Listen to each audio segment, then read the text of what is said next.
friends, myself Dr. Viraj Patel, orthopedic and joint replacement surgeon working at Arunya Hospital. મને ઘણા બધા patients પૂછતા હોય છે કે સાહેબ તમે કેલ્શિયમ અને વિટામિન ડી સપ્લિમેન્ટ પર આટલો બધો ભાર કેમ આપતા હો છો. તો ચાલો આજે સમજીએ શું છે કેલ્શિયમ અને વિટામિન ડીનો રોલ આપણા બોન્સ ઉપર. તો આપણા બોન્સનું જે મેટ્રિક્સ છે ઓસ્ટિયોઇડ એ મહદઅંશે કેલ્શિયમ ક્રિસ્ટલ્સનું બનેલું હોય છે, કેલ્શિયમ હાઇડ્રોક્સી એપિટાઇટ, જે આપણા બોન્સને સ્ટ્રેન્થ અને ફર્મનેસ આપે છે.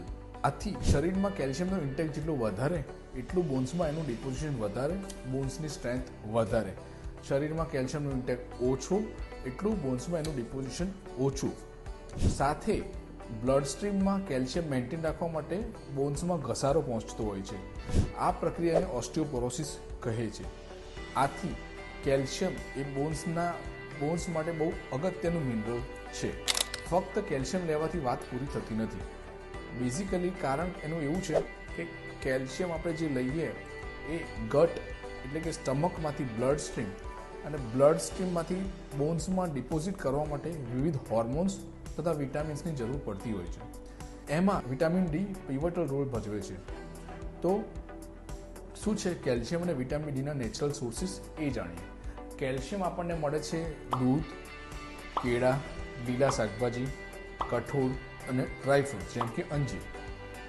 અને વિટામિન ડી આપણને મળે છે રેડ મીટ, ટ્યુના, સાલ્મન, એગ્સ. હા, પ્લસ સનલાઇટમાંથી પણ વિટામિન ડી આપણને મળતું હોય છે.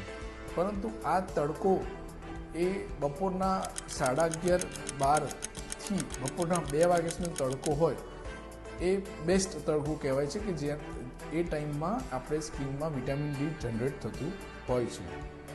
તમે સમજી શકો છો કે વિટામિન ડીનો પ્રેક્ટિકલ નેચરલ સોર્સ નહીવત છે.